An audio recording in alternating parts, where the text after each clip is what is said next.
the haunted organist of Hurly Burly. So get your gym jammies and a cup of tea and join me for some of the world's best horror literature.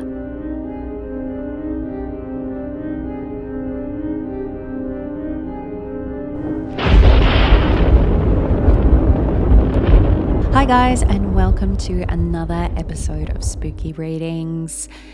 If you haven't been here before, my name is Bree, and today we are going to be reading a tale from the lovely book that we've been reading from, Irish Ghost Stories, which is printed by Macmillan Press. Now, tonight's story is by Rosa, and it is The Haunted Organist of Hurly Burly. Now, before we get into today's episode, just a reminder that this tale is written by a famous Irish author. And despite my red hair and my freckles and being part Irish, I cannot speak a word of Gaelic at all to save my life, let alone pronounce any places that or names that are Irish. So please keep that in mind. Usually we have a good chuckle about mispronunciations on this channel. We're all human. Nothing has to be perfect. Also, exciting little intro I popped in. I have bigger and better plans for the intro for this channel. So stay tuned for that. And you may have noticed that we have been on a bit of a break for a while, for I think it's about two weeks or so. I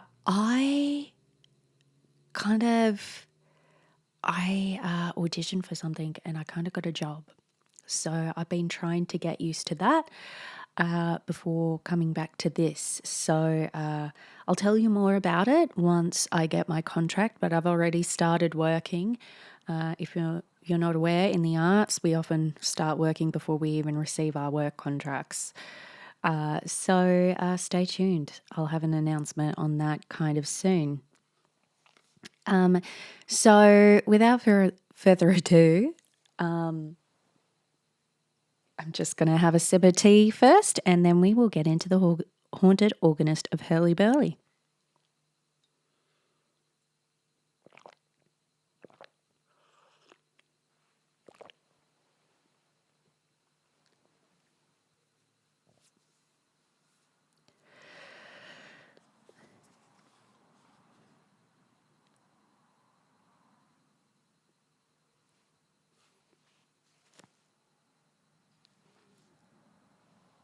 I feel like I can hear a sound. I don't think it will come through the recording though. All right, here we go, guys. Actually, no, I should talk about Rosa Mulholland for a second. Let's see what they have in the little author's bio at the front. So Rosa Mulholland was born in 1841 and lived till 1921. She is another writer who sadly is little read today. Now, she's from Belfast and she wanted to become a painter, but Charles Dickens really liked her writing, so he convinced her to become a writer instead.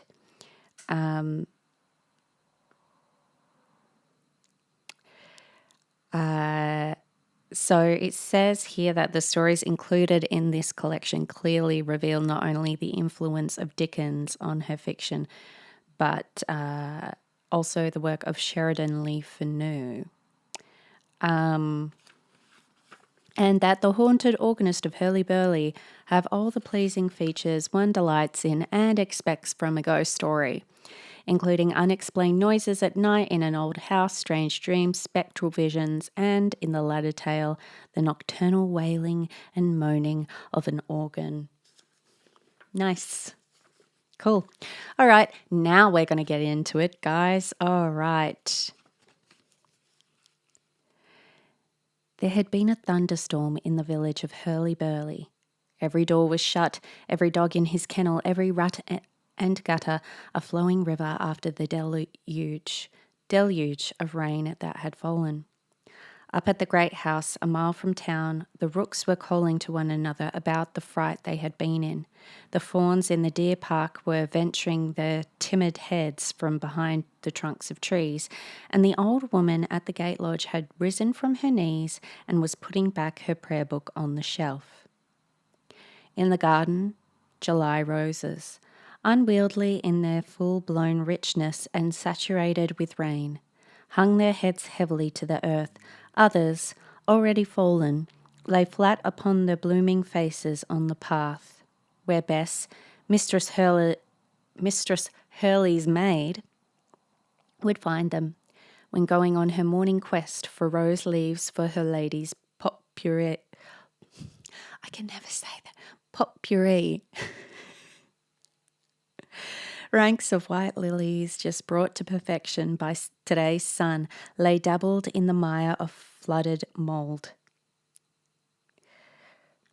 Tears ran down the amber cheeks of the plums on the south wall, and not a bee had ventured out of the hives, though the scent of the air was sweet enough to tempt the laziest drone. The sky was still lurid behind the boles of the upland oaks, but the birds had begun to dive in and out of the ivy that wrapped up the home of the Hurleys of Hurly Burly. This thunderstorm took place more than half a century ago, and we must remember that Mistress Hurly was dressed in the fashion of that time as she crept out from behind the squire's chair. Now that the lightning was over, and, with many nervous glances towards the window, sat down before her husband, the tea-urn and the muffins. Oh, gotta love a good cup of tea and muffins. We can picture her fine lace cap, with its peachy ribbons, the frill on the hem of her cambric gown just touching her ankles, the embroidered clocks on her stockings, the rosettes on her shoes, but not so easily the lilac shade of her mild eyes, the satin skin, which still kept its delicate bloom, though wrinkled with advancing age, and the pale, sweet, puckered mouth that time and sorrow had made angelic, while trying vainly to deface its beauty. The squire was as rugged as his wife was gentle. His skin as brown as hers was white, his grey hair as bristling as hers was glossed. The years had ploughed his face into ruts and channels. A bluff, choleric, noisy man he had been.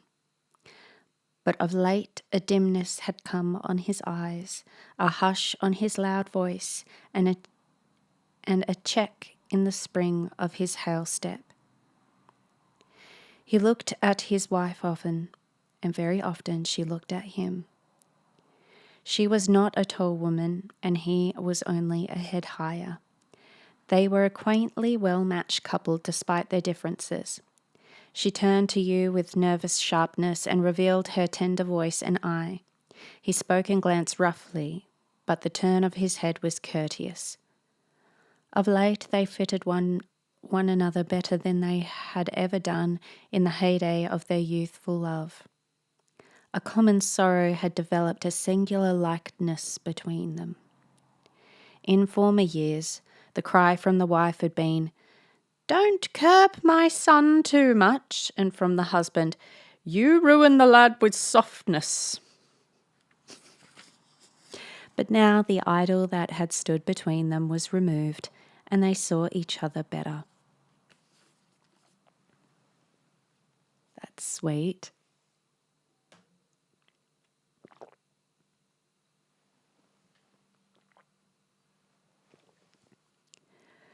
The room in which they sat was a pleasant old-fashioned drawing room, with a general spider-legged character about the fittings, spinet, and guitar in their places, with a great deal of copied music beside them.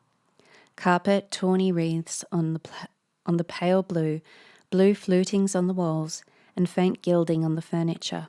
A huge urn crammed with roses in the open bay window, through which came delicious airs from the garden, the twittering of birds settling to sleep in the ivy close by, and occasionally the pattering of a flight of raindrops swept to the ground as a bow bent in the breeze.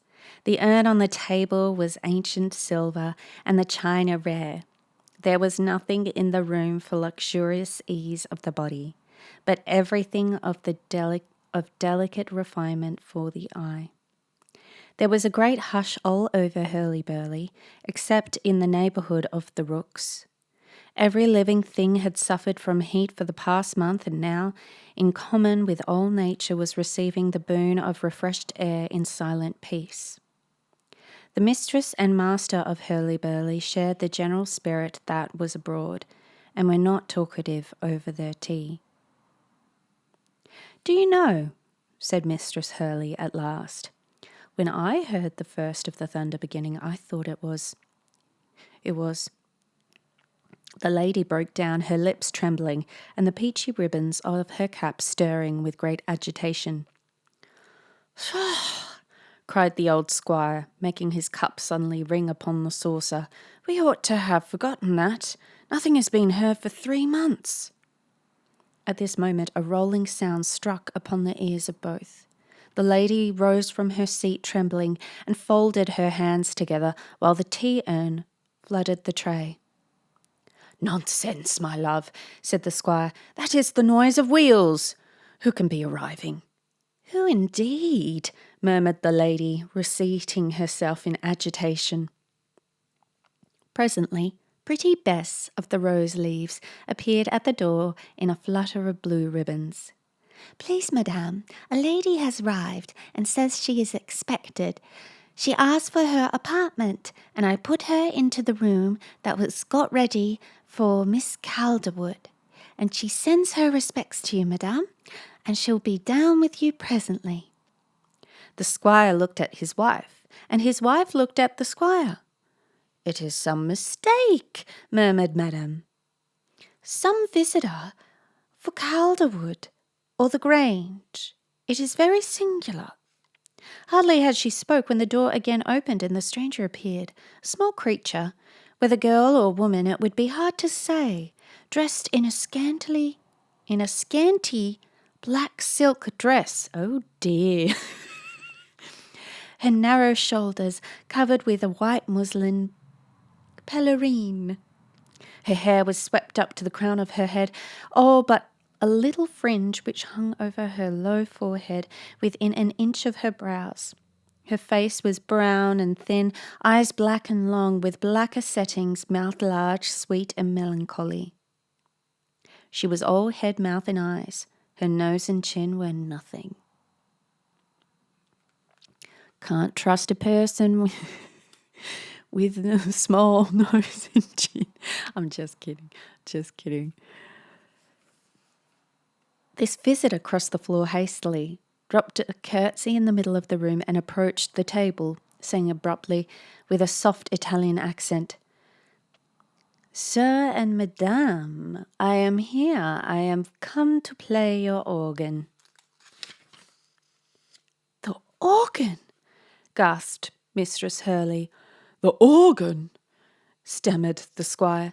"Yes, the organ," said the little stranger lady, playing on the back of the chair with her fingers, as if she felt notes under them. "It was but last week that the handsome signor, your son, came to my little house, where I have lived teaching music since my English father and my Italian mother and brothers and sisters died and left me so lonely." Here the fingers left off drumming, and 2 great tears were brushed off, one from each eye with each hand, child's fashion. But the next moment the fingers were at work again, and as if only while they were moving the tongue could speak. "The noble signor, your son," said the little woman, looking trustfully from one to the other of the old couple, while a bright blush shone through her brown skin. "He often came to see me before that, always in the evening when the sun was warm and yellow all through my little studio, and the music was swelling my heart, and I could play out grand with all my soul. Then he used to come and say, 'Hurry, little Lisa, and play better, better still. I have work for you to do by and by.' Sometimes he said, brava, and sometimes he said, excellentissima. I had no idea this one was going straight into Italian. I probably should have rehearsed my accent. Oh well. Excellentissima. But one night last week he came to me and said, it is enough. Will you swear to do my bidding, whatever it may be? Here the black eyes fell. Here the black eyes fell. And I said, yes. And he said, now you are my betrothed. And I said, yes. And he said, pack up your music, little Lisa, and go off to England, to my English father and mother who have an organ in their house which must be played upon. If they refuse to let you play, tell them I sent you, and they will give you leave. You must play all day, and then you must get up in the night and play. You must never tire. You are my betrothed, and you have sworn to do my work. I said, shall I see you there, signor? And he said, yes, you shall see me there. And I said, I will keep my vow, signor. And so, sir and madame, I am come. Apologies to anyone who's Italian. The soft foreign voice left off talking, the fingers left off thrumming on the chair, and the little stranger gazed in dismay at her auditors, both pale with agitation.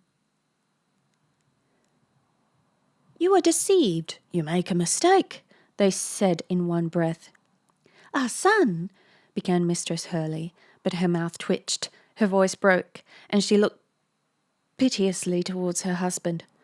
Our son, said the squire, making an effort to conquer the quavering in his voice, our son is long dead. Nay, nay, said the little foreigner, if you have thought of him dead, have a good cheer, dear sir and madame, he is alive, he is well and strong and handsome. But 1, 2, 3, 4, 5 days ago he stood by my side.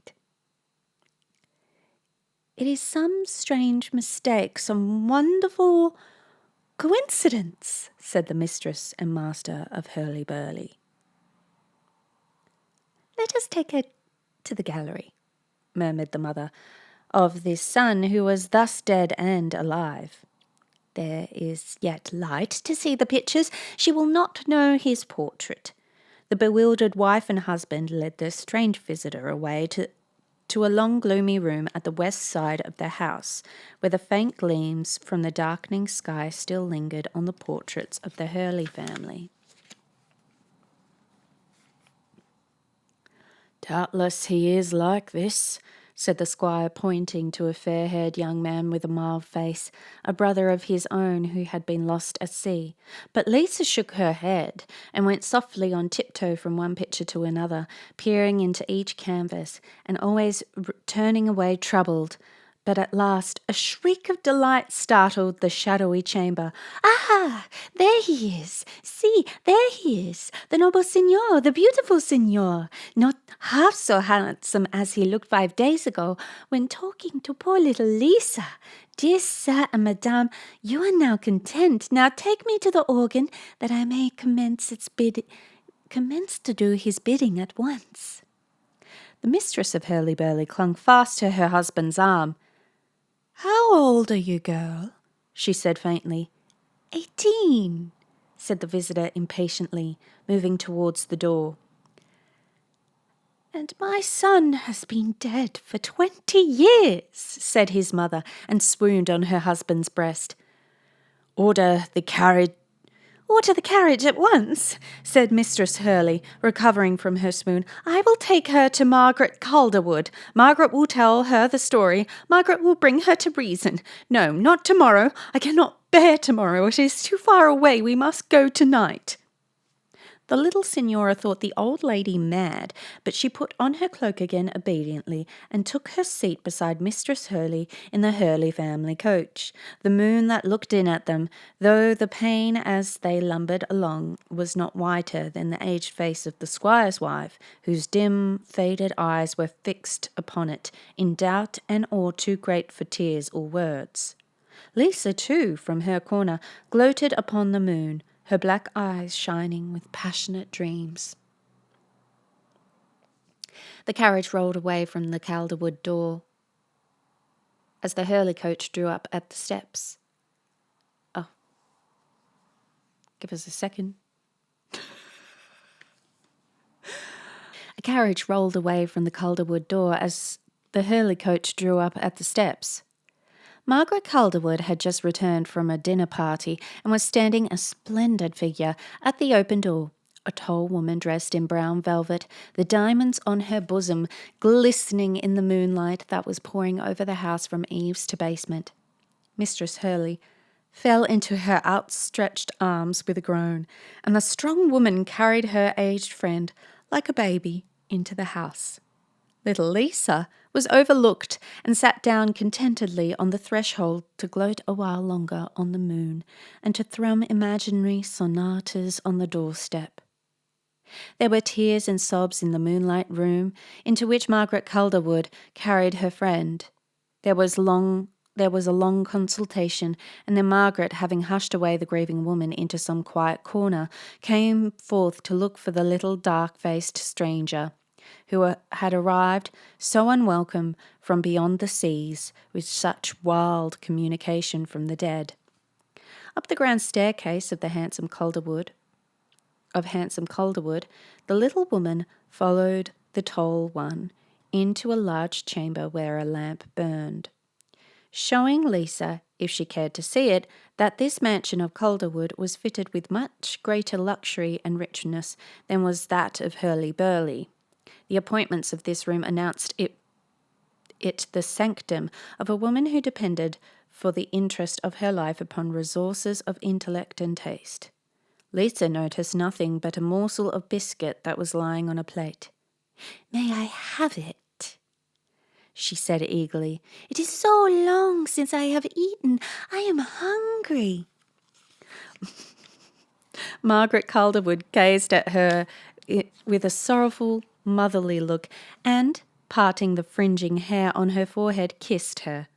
Lisa, staring at her in wonder, returned the caress with ardor. Margaret's large, fair shoulders, Madonna face, and yellow braided hair excited a rapture within her, but when food was brought her, she flew to it and ate. "It is better than I have ever eaten at home," she said gratefully, and Margaret Calderwood murmured, "She is physically healthy at least." "And now, Lisa," said Margaret Calderwood, "come and tell me the whole history of the grand signor who sent you to England to play the organ." Then Lisa crept up behind a chair, and her eyes began to burn and her fingers to thrum, and she repeated word for word her story as she had told it at Hurly Burly. When she had finished, Margaret Calderwood began to pace up and down the floor with a very troubled face. Lisa watched her, fascinated, and when she bade her listen to a story which she would relate to her, folded her restless hands together meekly and listened. 20 years ago, Lisa, Mr. and Mrs. Hurly had a son. He was handsome, like that portrait you saw in the gallery, and he had brilliant talents. He was idolized by his father and mother, and all who knew him felt obliged to love him. I was then a happy girl of 20. I was an orphan, and Mrs. Hurly, who had been my mother's friend, was like a mother to me. I, too, was petted and caressed by all my friends, and I was very wealthy, but I only valued admiration, riches, every good gift that fell into my share just in proportion as they seemed of worth in the eyes of Lewis Hurly. I was his fiancéed wife, and I loved him well. I think it's not affianced. I'll figure it out some other time. All the fondness and pride that were lavished on him could not keep him from falling into evil ways, nor from becoming rapidly more and more abandoned to wickedness, till even those who loved him best despaired of seeing his reformation. I prayed him with tears for my sake, if not for that of his grieving mother, to save himself before it was too late. But to my horror, I found that my power was gone. My words did not even move him. He loved me no more. I tried to think that this was some fit of madness that would pass, and still clung to hope. At last his own mother forbade me to see him. Here Margaret Calderwood paused, seemingly in bitter thought, but resumed.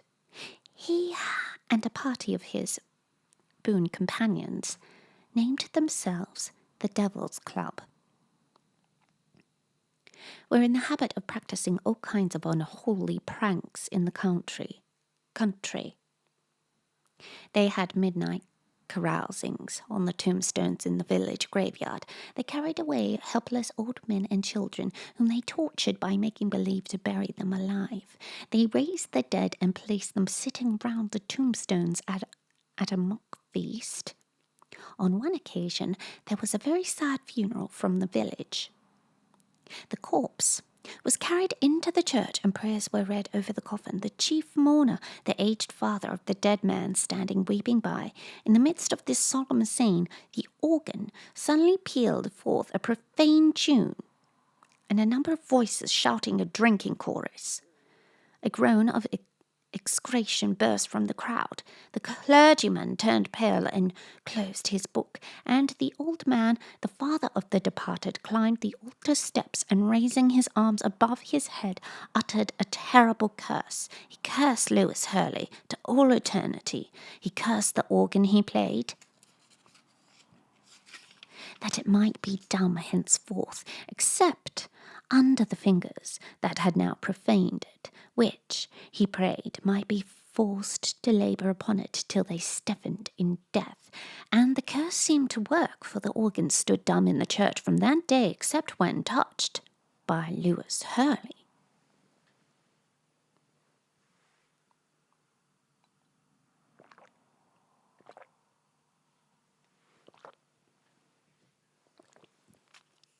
For a bravado, he had the organ taken down and conveyed to his father's house, where he had it put up in the chamber where it now stands. It was also for a bravado that he played on it every day, but by and by the amount of time which he spent at it daily began to increase rapidly. We wondered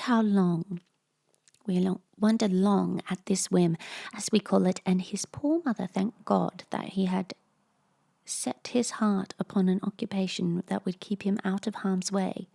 I was the first to suspect that it was not his own will that kept him hammering at the organ so many laborious hours, while his boon companions tried vainly to draw him away. He used to lock himself up in the room with the organ, but one day I hid myself among the curtains and saw him writhing on his seat, and heard him groaning as he strove to wrench his hands from the keys, to which they flew back like needles to a magnet. It was soon plainly to be seen that he was an involuntary slave to the organ, but whether through madness that had grown within himself, or by some supernatural doom, having its cause in the old man's curse, we did not dare to say. By and by there came a time when we were wakened out of our sleep at nights by the rolling of the organ. He wrought now night and day. Food and rest were denied him. His face got haggard. His beard grew long. His eyes started from their sockets. His body became wasted, and his cramped fingers like the claws of a bird. He groaned piteously as he stooped over his cruel toil. All save his mother and I were afraid to go near him. She, poor tender woman, tried to put wine and food between his lips while the tortured fingers crawled over the keys, but he only gnashed his teeth at her with curses, and she retreated from him with terror to pray. Retreated from him in terror to pray. At last, one dreadful hour, we found him a ghastly corpse on the ground before the organ. From that hour the organ was dumb to the touch of all human fingers. Many, unwilling to believe the story, made persevering endeavours to draw sound from it in vain. But when the darkened empty room was locked up and left, we heard as loud as ever the well-known sounds humming and rolling through the walls. Night and day the tones of the organ boomed on as before. It seemed that the doom of the wretched man was not yet fulfilled, although his tortured body had been worn out in the terrible struggle to accomplish it. Even his own mother was afraid to go near the room then, so the time went on, and the curse of this perpetual music was not removed from the house.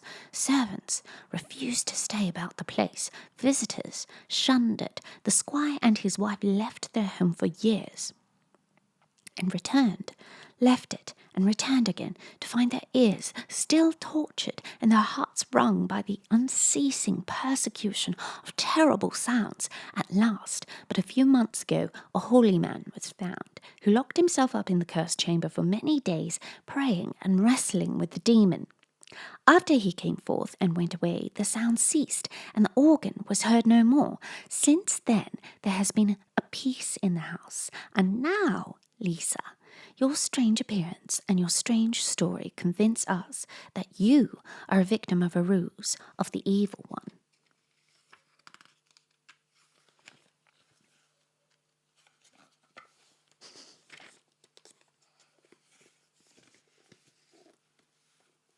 Be warned in time, and place yourself under the protection of God, that you may be saved from the fearful influences that are at work upon you. Come.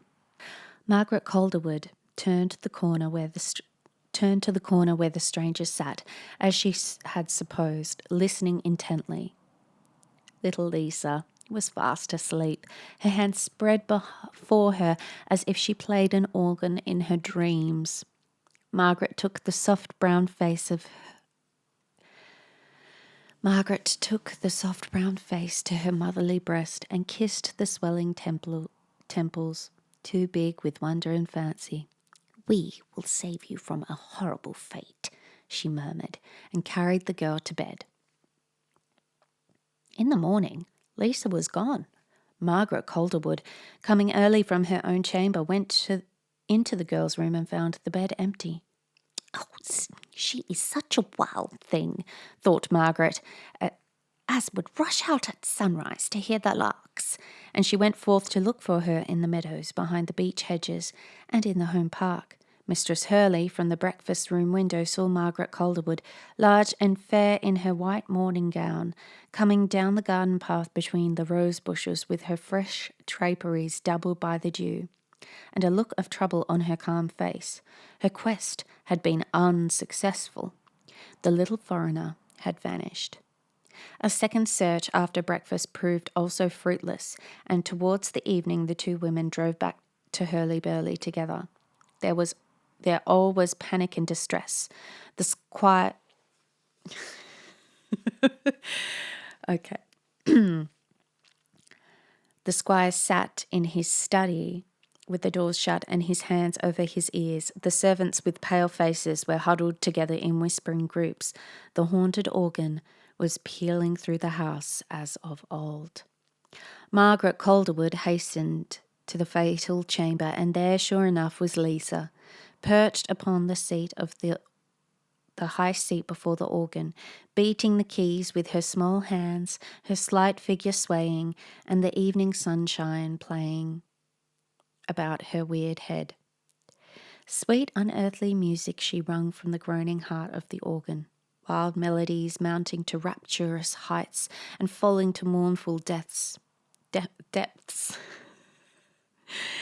She wandered from Mendelssohn to Mozart, and from Mozart to Beethoven.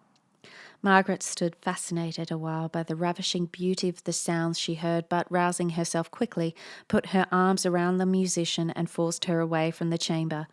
Lisa returned next day, however, and was not so easily coaxed from her post again. Day after day she laboured at the organ, growing paler and thinner and more weird-looking as time went on.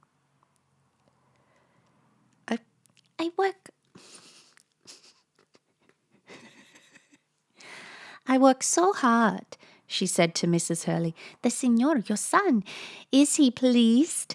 Ask him to come and tell me himself if he is pleased." Mistress Hurly got ill and took to her bed. The squire swore at the young foreign baggage and roamed abroad.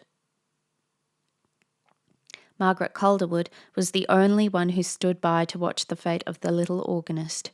The curse of the organ was upon Lisa. It spoke under her hand, and her hand was its slave. As she announced rapturously that she had had a visit from the brave Signor, who had commended her industry and urged her to work yet harder. After that she ceased to hold any communication with the living. Time after time Margaret Calderwood wrapped her arms about the frail thing and carried her away by force, locking the door of the fatal chamber. But locking the chamber and burying the key were of no avail. The door stood open again, and Lisa was labouring on her perch. One night, weakened from her sleep by the well-known humming and moaning of the organ, Margaret dressed hurriedly and hastened to the unholy room. Moonlight was pouring down the staircase and passages of Hurly Burly. It shone on the marble bust of the dead Lewis Hurly, that stood in the niche above his mother's sitting room door. The organ room was full of it when Margaret pushed open the door and entered, full of the pale green moonlight from the window mingled with another light, a dull, lurid glare which seemed to centre around a dark shadow, like the figure of a man, standing by the organ and throwing out in fantastic relief the slight form of Lisa writhing rather than swaying back and forth as if in agony. The sounds that came from the organ were broken and meaningless, as if the hands of the player lagged and stumbled on the keys. A bit like my narration sometimes. Between intermittent chords, low moaning cries broke from Lisa, and the dark figure bent towards her with menacing gestures. Trembling with the sickness of supernatural fear, yet strong of will, Margaret Calderwood crept forward within the lurid light and was drawn into its influence. It grew and intensified upon her. It dazzled and blinded her at first, but presently, by a daring effort of will, she raised her eyes and beheld Lisa's face, convulsed with torture, and in the burning glare, and bending over her the figure and the features of Lewis Hurly? Smitten with horror, Margaret did not even then lose her presence of mind. She wound her strong arms around the wretched girl and dragged her from her seat and out of the influence of the lurid light, which immediately paled away and vanished.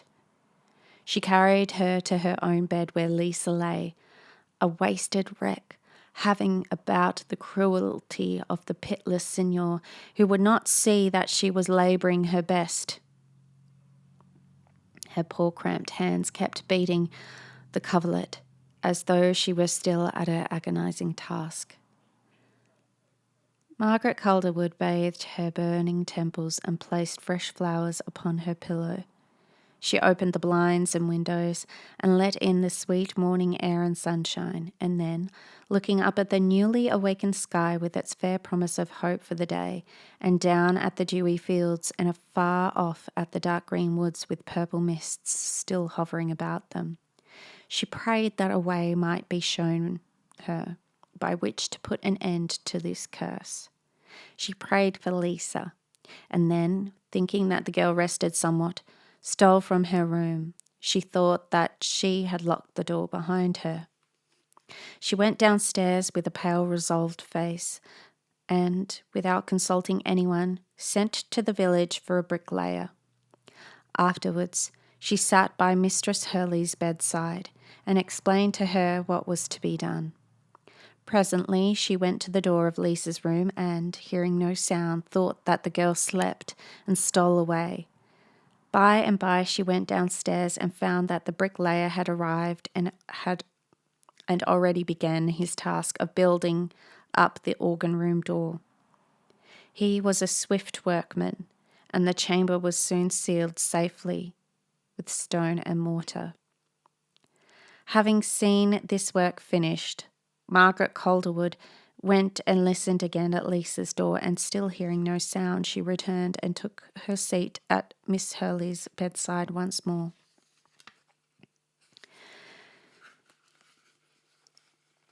It was towards evening that she at last entered her room to assure herself of the comfort of Lisa's sleep, but the bed and the room were empty. Lisa had disappeared.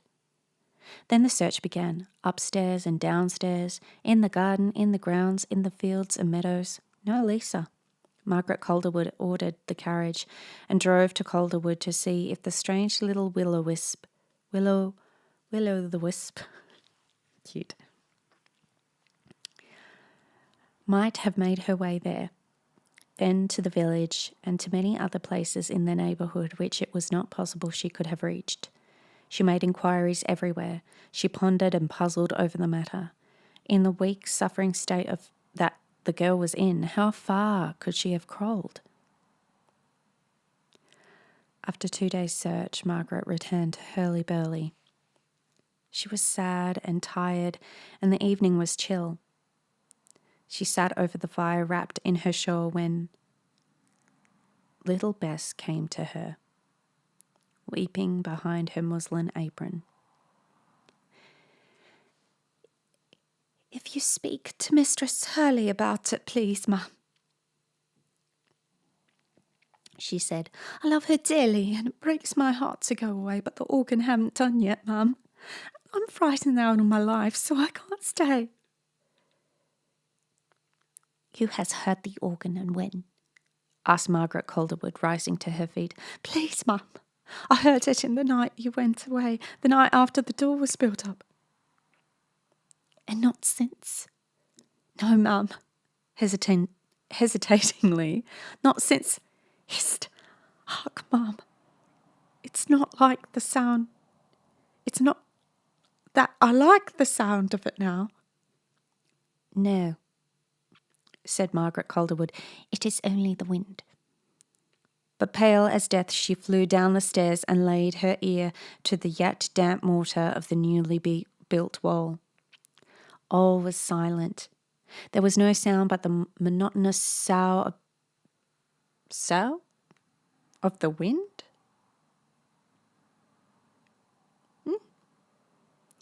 In the trees outside. Maybe that's like that wailing thing that the wind does with the trees. Probably. Then Margaret began to dash her soft shoulder against the strong wall and to pick the mortar away with her white fingers and to cry out for the bricklayer who had built up the door.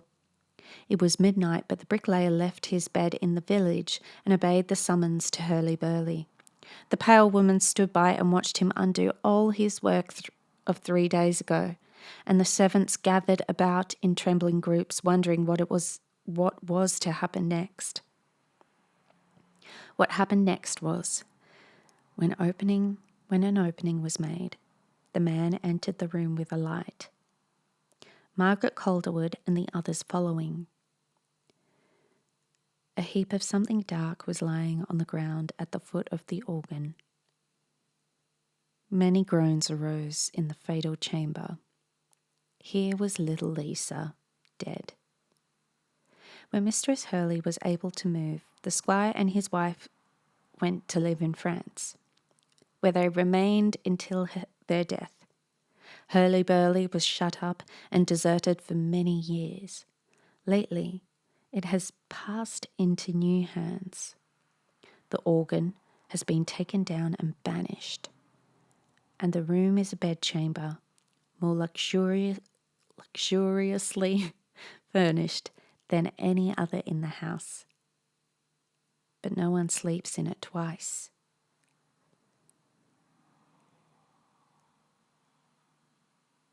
Margaret Calderwood was carried to her grave the other day, a very aged woman.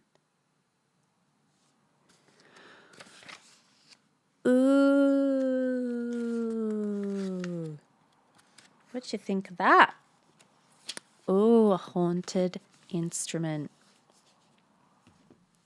Poor Lisa.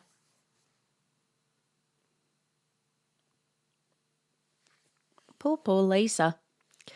Not even safe. Way away. Ah, strange. I was almost expecting them when they were describing the light with the dark man being Lewis. I was like, is he wearing a hat? Is he the hat man? But no, but yeah. Yes. Oh, what an interesting story. Beautifully written. Such delicious language. Bit hard to chew on. Bit hard to pronounce a little bit, but I just love exploring these different writers and how they use the language. It's just absolutely beautiful. All right, and that concludes Haunted Organ at Hurly Burly. I'm trying to think, have I ever played an organ? I probably have. Not very well, though. Yeah, anyway, yeah. So take care, stay safe, and thank you for watching, and stay tuned for our next episode. I don't know what we're going to be reading. We'll figure it out soon. All right, coolio. Bye.